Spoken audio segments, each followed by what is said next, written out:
Welcome to another episode and a new season of Vikings Update, where we keep you up to date on all Valley City State University's athletic news. We're excited to kick off the 2015-16 school year, and of course excited to unveil a new look here to Vikings Update.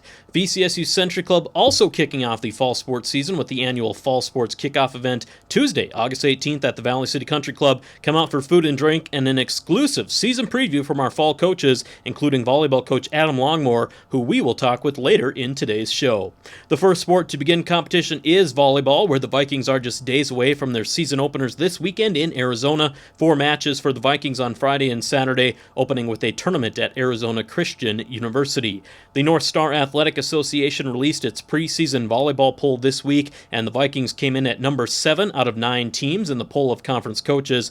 Conference newcomer Viterbo University picked to win the conference, followed by the University of Jamestown, last year's NSAA champion. The Vikings, though, have high expectations of exceeding that preseason ranking and being in the mix at the end of the year.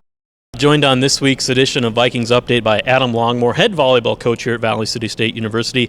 Coach Longmore's season is approaching fast. You guys open Friday and Saturday down in Arizona. You've been going at it for about 2 weeks now here with preseason practice. Let's talk first off a little bit about that. How has the preseason practice been going? You got a really interesting mix of returners and newcomers. Talk a little bit about that as well. Yeah, sure. We're on day 9 of 11 days of practice we have before we head out to Arizona. So we're excited. We're going to get in the gym about an hour and get going with practice.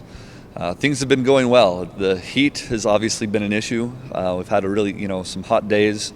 We've just gotten in. Our girls have worked through it. We've taken a lot of breaks, a lot of breaks to hydrate, and a lot of breaks for snacks. But things have been going well. The gym is competitive. We've got a deeper roster than maybe we wanted to have. We have 17 on our roster. Which that's going to be an issue we'll have to kind of just manage throughout the year. But would rather have too many than not enough. So last year there was just no competition for spots. We didn't have depth in a lot of positions, and that's not an issue at all this year. So we're excited about that. Our newcomers are competing with our returners, and so I like everybody we have on our team and everyone on our roster. Everyone's working hard. Everybody's competing. Our newcomers are learning quickly. Our returners are helping teach the systems and what we want to do as players and as a team. So that's been going really well. As far as this weekend coming up goes, we're excited to get out to Arizona. We're playing a week earlier than we really wanted to, but that's just kind of how the schedule worked out this year. So we're down there. Arizona Christian is who we play first. There's a new program in Mesa called Benedictine of Mesa, so they're going to be at the tournament as well. Faulkner, which is out of Alabama, I believe, and Embry-Riddle out of Arizona. There's one in Florida and one in Arizona, so we're playing the local team down there. So we'll see how we do. I think we're going to be able to go and compete. I don't think I was going to be able to say that last year at this point. But looking where we're at today in 2015 compared to a year ago, 2014, heads and tails better, fundamentally and just physically on the court. When you look at last year, a pretty good year, all things considered, for your first year, 15-18 record, 15 wins, most of the programs had since 2006. Do you set expectations for this year to increase that bar, and if so, what are those expectations? The running expectation, the running standard is always just become the best volleyball team we can become. And we're always focused on us. We're never worried about the opponent or who's on the other side of the net. Let's just take care of what we're doing on our side of the court. I think it's unrealistic to say that coaches don't have a number in their minds, probably, as far as expectations or goals for the year. It was never verbally said to the media or in front of the camera last year, but I wanted to be 500. Okay. I felt like we could have been 500 last year, and we didn't make it. Unfortunately, we weren't in the best health at the end of the year last year and lost a couple matches we should have won, but it's neither here nor there. But we're a better than 500 team this year. Looking at all of the teams we competed against last year, including Viterbo and Jamestown and some tough teams, I don't think there's any team last year that we played that if we would have had this year's squad, we wouldn't have been able to compete with. It doesn't mean we beat them, right, but we can compete. And so, looking at who we have on the schedule this year, again, we're playing Viterbo, we're playing Jamestown. Bellevue's new to the conference, they're always good. So we're playing some tough teams this year as well. And I think we can compete with everyone. Good to hear.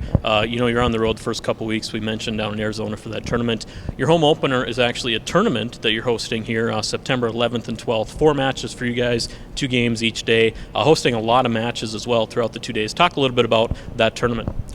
We're excited for lots of reasons for that weekend. Obviously, we're in our new gym, and we're excited to play in our new gym and kind of showcase this. Excited to bring teams in and have them play here. Home matches are always nice. So, getting rid of some of the travel that we have in the preseason, that helps. So we're really excited about the event.